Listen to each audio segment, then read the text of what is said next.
Let me tell you about the day I realized I was a prisoner in a place called kindness. They didn't say we're locking you in. Oh no. They said, you'll be safe here, Vivian. That's the thing about betrayal. It never wears the right name. It comes dressed in love, stitched with concern, perfumed with your best interests. I didn't scream when my son, Daniel, took my house keys. I didn't beg when his wife, Jessica, emptied my purse and left my cell phone on the marble entry table of Sunset Meadows Assisted Living. I just stood there, in that bright, soulless lobby, trying to understand the simple, brutal math of it. My own flesh and blood had just turned me into a guest in a place I never booked. Daniel kissed my cheek. His aftershave was too sharp. "It's just temporary, Mom. A reset. Until we're sure you're steady on your feet." Then he walked out. The glass door hissed shut behind him with a finality that stole the air from the room. I waited. 10 minutes, 15, 25. The grandfather clock in the corner ticked like a metronome counting down my old life. Finally, I turned to the young woman at the front desk. She had vibrant red lipstick and a plastic badge that read, Shauna, LPN. "When will I be allowed to leave for an outing?" I asked, my voice steadier than I felt. She looked up, her expression a practiced blend of pity and patience. "Oh, Mrs. Greer, you're checked in. You're a full resident now." "I didn't sign anything," I said, though a tremor had found its way into my words. Shauna offered a smile that didn't reach her eyes. "Your son did. He has your durable power of attorney. It's all taken care of." I didn't cry. Not then. Tears are for grief with edges, for something you can hold and mourn. This was a slow, cold vapor settling into my bones. They brought me to room 217. I remember because the 1 was chipped, hanging crooked. The door stuck when you pushed it. Inside, the bed was made with hospital corners, tight and suffocating. The closet held some of my clothes, but not my favorites. On the windowsill sat a single framed photograph of my late husband, Frank, smiling in a sun hat. A prop. A detail meant to whisper, home. But this wasn't home. Home was the cedar-shingled cottage on Laurel Lane with the porch swing that groaned in the wind and the hydrangeas I'd nurtured for 30 years. Home was my spindle-backed chair at the kitchen table, the cushion worn thin in just the right spot. Home was the house Frank and I bought with teachers' salaries, paid for with casseroles and careful budgeting. Gone. Just like that. That first night, I didn't sleep. Every half hour, footsteps shuffled past my door. I didn't know the names attached to them. I didn't want to. I wasn't staying. This was a clerical error, a terrible misunderstanding. The next morning, I asked a nurse when I could speak to the administrator. "Mr. Peterson is only in on Tuesdays and Thursdays," she chirped. It was Monday. "I'd like to call my son, then." She consulted a chart clipped to a board. "I don't see phone privileges listed in your care plan, Vivian." My care plan. The words were absurd. I wanted to laugh or maybe shatter the vase of silk lilies on the counter. Instead, I sat on the edge of that too-hard bed and folded my hands. When you've raised a man who can look you in the eye while depositing you in storage, you learn quickly that noise is a currency they've devalued. 3 days passed. No calls, no visits. Shauna brought me a small suitcase. "Daniel dropped off a few more things from the house," she said brightly. "Thought you might want your favorite blue cardigan." "Cleared out the closet," she meant. "Sent over what he didn't want to throw out yet." Throw out. The word echoed. I unzipped the suitcase, one church dress, a paisley scarf, and my heavy winter coat. The old beige one with the broken zipper on the pocket. That coat was older than Daniel's marriage. "You're lucky," a voice rasped beside me in the dining hall at lunch. It belonged to a woman named Ethel, her eyes clouded with cataracts. At least your family visited. Mine left me here 6 years ago and moved to Phoenix for the golf. I didn't feel lucky. I felt invisible. They served gelatinous meatloaf and peas the color of despair. I ate without tasting. Ethel whispered that if you complained, they marked you as agitated and sent you to the staff therapist, a man who smelled of stale peppermints and resignation. I didn't want therapy. I wanted my name, my keys, my kitchen window with the chipped paint where the finches fought over the feeder. When I asked Shauna again about the phone, she sighed. You can use the staff phone in a genuine emergency, Vivian. So, I created one. I think I left my oven on at the house, I said, my face a mask of grandmotherly worry. She blinked slowly. You don't live in that house anymore. The sentence was a slap. It hung in the air between us. I just nodded and turned away. That evening, I took the old winter coat from the closet. It felt heavier than I remembered. I hung it on the back of the chair and the left pocket sagged open, that broken zipper grinning at me. Out of habit, a lifetime of checking for grocery lists, for tissue, for a stray piece of hard candy, I slipped my hand inside. My fingers brushed against paper. Not thin receipt paper, but something thicker, glossy. I pulled it out. A lottery ticket. I stared at it, my heart doing a strange, slow roll in my chest. Powerball. The numbers were filled in with blunt, black ink. The purchase date was 1 week ago, the day Daniel brought me here. I turned it over. It was pristine, unscratched, intact. For a long, still moment, I just held it. Then, for the first time since I walked into Sunset Meadows, I smiled.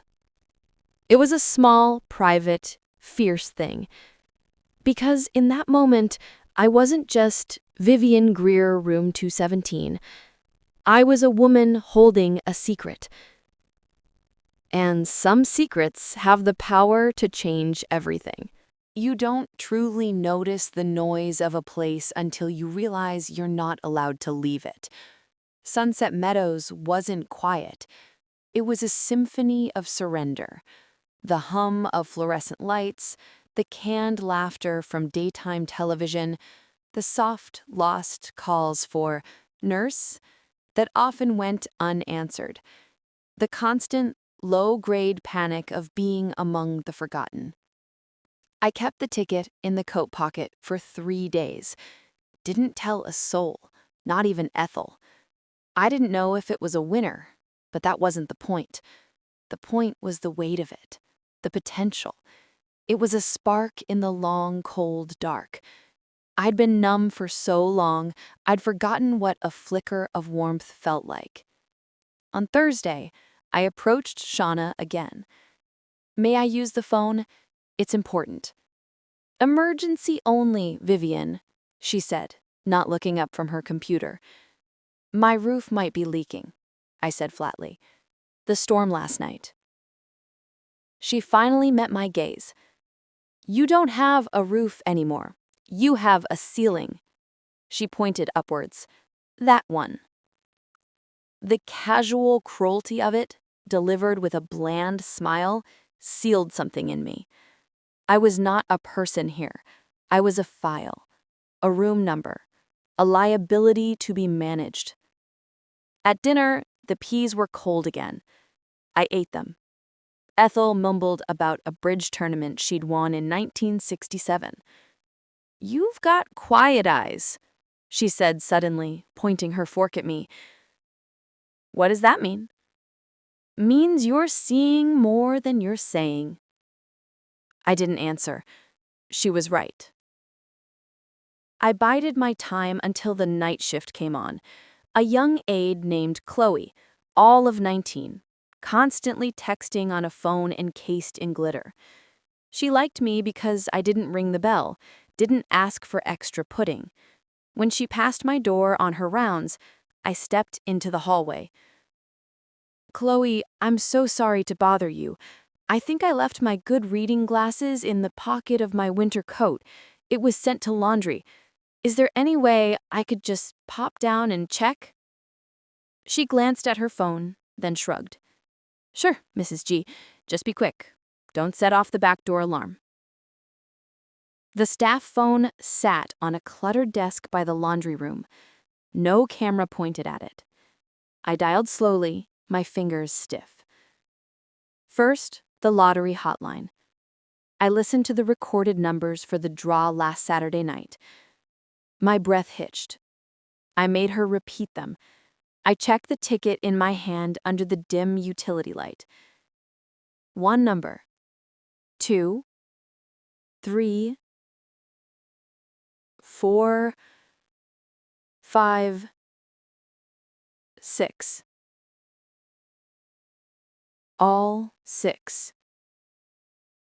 The jackpot. $187 million. Unclaimed. A strange calm washed over me. No dizziness, no shouts. It was the calm of a door swinging open in a wall I thought was solid. I hung up the phone carefully. Chloe was 20 feet away, laughing at something on her screen. I walked back to my room, each step measured. I felt like I was carrying something more fragile than glass, more dangerous than a secret. I was carrying a new future. I barely slept. My mind, which they thought was foggy, was suddenly a precision instrument. What could I do?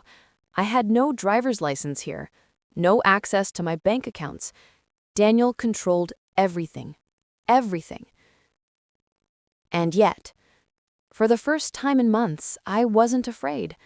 I was strategic. The next morning, Shauna handed me a cheerful schedule for chair Zumba and reminiscence therapy. I looked her directly in the eye.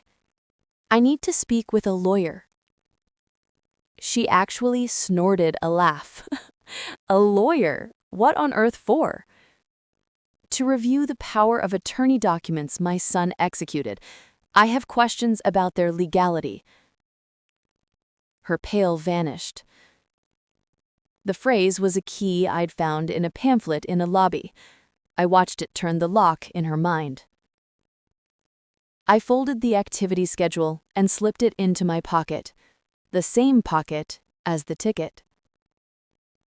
Later, I used the staff phone again, straight to Daniel's voicemail. I kept my voice light, a harmless old woman. Hi, dear, it's Mom. I was going through that old winter coat, the tan one. Found a little piece of paper in the pocket. Something you might find very interesting. Give me a call when you can. I hung up, let him wonder, let him itch. That night, I sat with Ethel. She was recounting the plot of a soap opera from 1982. I wasn't listening. I was building castles in the air. Blind trusts, anonymous claims, lawyers named from late-night movie plots. I wasn't rich yet, but I was no longer powerless, and that was a richer feeling than any number on a ticket. He called back Sunday morning. His voice was wrapped in false cheer. Mom? Got your message. You found something? No. How are you settling in? No. Do you need anything? Straight to the prize. Just an old scrap, I said evenly. Must have slipped my mind. A pause. I could hear the gears turning. Well, that's nice. Listen, I hope you're adjusting. The staff says Sunset Meadows is top tier. I looked at Ethel, struggling to cut her rubbery pancake. I looked at the water stain on the ceiling above my bed. Oh, it's top tier, I agreed. He rushed on. I know this was hard, but you have to see it's safer. The stairs at the cottage and after you forgot that doctor's appointment. I forgot one appointment, Daniel. I was tired. Jessica was worried. She said you didn't seem to recognize her on the phone. I almost laughed. She was shrieking about her yoga retreat. I chose not to recognize the tone. There's a difference. He sighed, the sound of a man perpetually put upon. I don't want to fight. What was this paper? Oh, I tossed it. Didn't seem important. Silence. Then his voice changed, oiled with condescension. Good. I was worried it might be something official you wouldn't understand. I smiled then, a real smile he couldn't see. Don't worry about me, Daniel. I'm understanding things perfectly. After he hung up, I retreated to my room. I took out the ticket and laid it on the desk. $187 million. I made a list in my mind. Lawyer, ID, secret bank account, a will that bypassed my son. Time. I needed to be a stone in a river, patient and unmoving, while the current of my plan flowed around me. The next day, in a discarded newspaper in the common room, I found a small ad in the classifieds. Elder advocacy and estate law, consultations discreet, we come to you. I tore it out. On Tuesday, when Chloe was distracted, I stole back to the phone. My heart hammered, but my voice was steady. I'm calling for my aunt. She's in a care facility. There are concerns about a power of attorney and an unexpected asset. She needs discreet counsel. The woman on the line was quiet, professional. We handle these situations. We can send a consultant. Can they come here? We can arrange a visit under the guise of pastoral care or family friend. We set a meeting for Thursday at 2 p.m. I gave a fake name, Eleanor Vance. I hung up, the receiver slick in my hand. It was set, the first move in a game they didn't know we were playing. Thursday arrived, draped in the usual Sunset Meadows fog of antiseptic and boiled cabbage. At 1:55 p.m., I was in the lobby, pretending to study the fire escape plan. A dark blue sedan pulled up. A man in his late 50s got out, wearing a nondescript sports coat and carrying a leather folio, not a briefcase. He looked like a friendly accountant, not a threat. Perfect. He approached Shauna. Hello, I'm here to visit Eleanor Vance. I'm Pastor David from the community chapel. Shauna, bored, waved him in.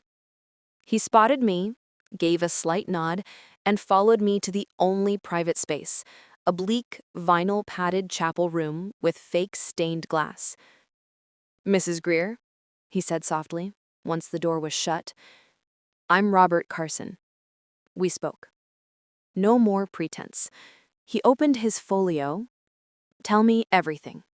Start with the power of attorney. I did. The rushed signing after Frank's funeral when I was raw with grief, Daniel's increasing control, the sudden decline they cited based on one missed appointment and a burnt pot of soup, the exile here. He took notes, his face neutral. A classic case of predatory filial concern, he murmured. Now, you mentioned an asset. This was the leap of faith. I reached into the inner lining of my cardigan, where I'd sewn a small pocket. I pulled out the lottery ticket, sealed now in a clear sandwich bag. I found this. The numbers match the $187 million jackpot from last Saturday. It's unclaimed. For the first time, his professional mask slipped. He took the bag, examined the ticket, the date. He didn't question it. He saw the truth in my eyes. Does anyone else know? My son may suspect I found something, but he has no idea what. Robert Carson leaned back, steepling his fingers. Okay, this changes the landscape entirely. The power of attorney is now a secondary fire to put out. The primary objective is to secure this asset without his knowledge or interference. He outlined a plan with calm, dizzying speed. The ticket would be claimed through a legal entity called a blind trust, set up in the name of a shell LLC. A law firm would be the public claimant. The funds would flow into layered accounts, inaccessible to anyone but me, through a series of passcodes and biometric keys he would help me establish. Your son will see nothing. The trust will be managed by my firm, with you as the sole beneficial owner. You'll have a dedicated, secure phone line for instructions. You can funnel money into a private account for your use with a debit card he'll never see. It was like listening to a spy. And the house? I asked. Once the funds are secured, we immediately filed to revoke the POA. We'll have the financial muscle to freeze all his actions, reinstate you as the owner, and evict him if he's moved in. But first, we claim the ticket. He handed me a stack of documents. These are for the trust. Sign as Eleanor Vance for now. We'll backdate the formation to before your institutionalization, creating a paper trail that shows you were of sound mind and taking independent action. I signed, my hand steady. The Vivian Greer who was afraid of burnt soup was gone. In her place was Eleanor Vance, architect. One more thing, I said. My granddaughter, Lily. She's in college. She texts me every week. Just silly things. Memes. She never asked for anything. I want her taken care of. Securely, beyond Daniel's reach. He nodded. We'll create an irrevocable educational trust. She'll never need to worry about tuition or loans again, and she won't know until you're ready to tell her. He left as quietly as he came, a pastor after a brief visit. Shauna didn't look up from her magazine. The next 72 hours were an agony of waiting. I moved through the routines of Sunset Meadows like a ghost. I did chair Zumba, I smiled at Shauna, I listened to Ethel's stories. Inside, I was a coiled spring. On Monday, the secure cell phone Robert had smuggled in with a delivery of religious materials buzzed. A single text from an unknown number. Assets secured. Funds liquidating. Stage 2. Emancipation. Stand by. It was time. The following day, Daniel visited. He came alone, uncharacteristically subdued. No Jessica. He had a paper bag from my favorite bakery. Brought you a cranberry scone, Mom. Thank you, I said, leaving it on the table between us. He fidgeted. Listen, about that thing you found in your coat. Yes? It was anything I should know about. Financially? I looked at him, my son, who now saw me only as a vessel for potential resources. Why? Daniel, are my finances not already in perfect order, according to you? He flushed. It's just if it was something like a bond or a stock certificate. It was a receipt for the coat from 1998. It's been cleaned many times since. The lie deflated him. He shifted tactics. We're thinking of listing the cottage. The market is hot. It's just sitting there. My home is just sitting there, I corrected, my voice icy. It's not practical, Mom. The taxes, the upkeep. I paid its taxes for 35 years. I am its upkeep. He left soon after, frustrated, the scone untouched. 2 days later, the storm hit. I was summoned to the administrator's office. Mr. Peterson, a man with a comb-over and a too-tight tie, was there. So was Daniel, red-faced, and a man I didn't recognize.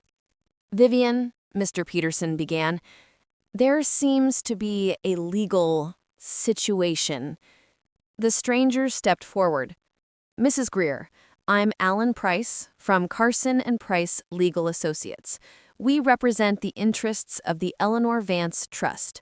We have filed an emergency motion to revoke the power of attorney granted to your son, Daniel Greer, on grounds of coercion and financial malfeasance.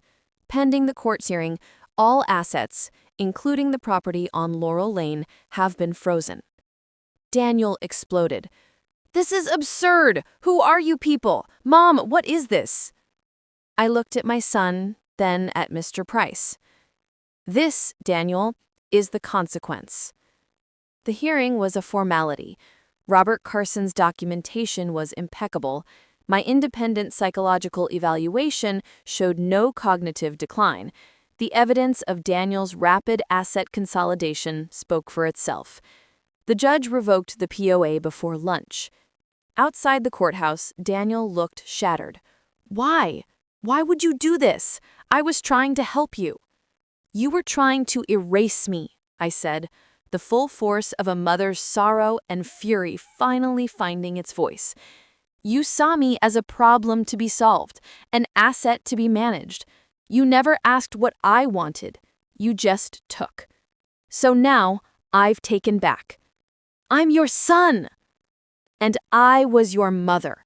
Remember that the next time you think about putting someone away for your convenience. I turned and walked toward Robert Carson's waiting car. I didn't look back. The next week was a blur of quiet, profound revolution. Robert and his team handled everything. The funds from the trust flowed. I bought a small, modern condo in a secure building downtown, with a view of the river and no stairs.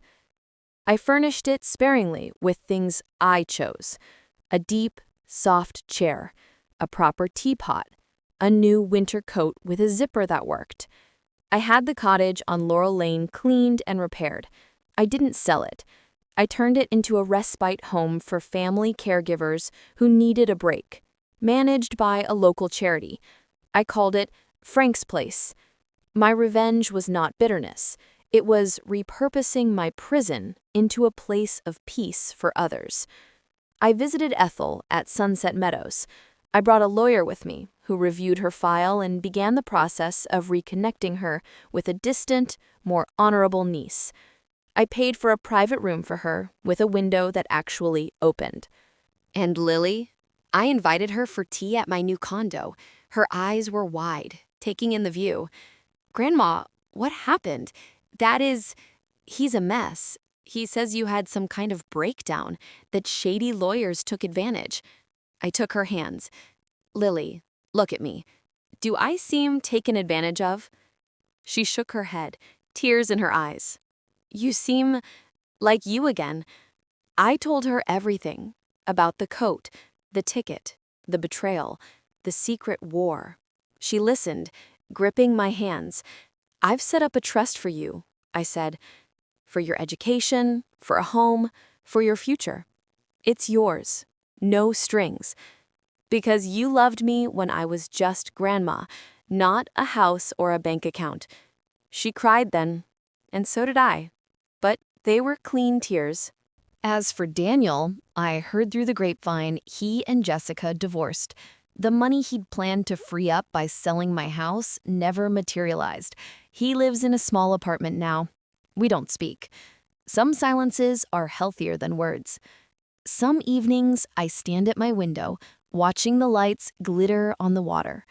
I think of the old coat, hanging now in the back of my new closet. I keep it as a reminder, not of the money, but of the moment I reached into the darkness of a pocket and pulled out my own freedom. They thought my mind was the thing that was failing. They were wrong. It was my patience that had run out.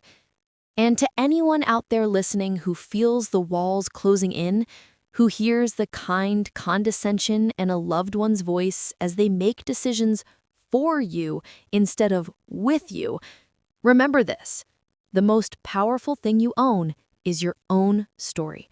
And sometimes the key to rewriting it is hidden in the most ordinary of places. You just have to remember to check the pockets.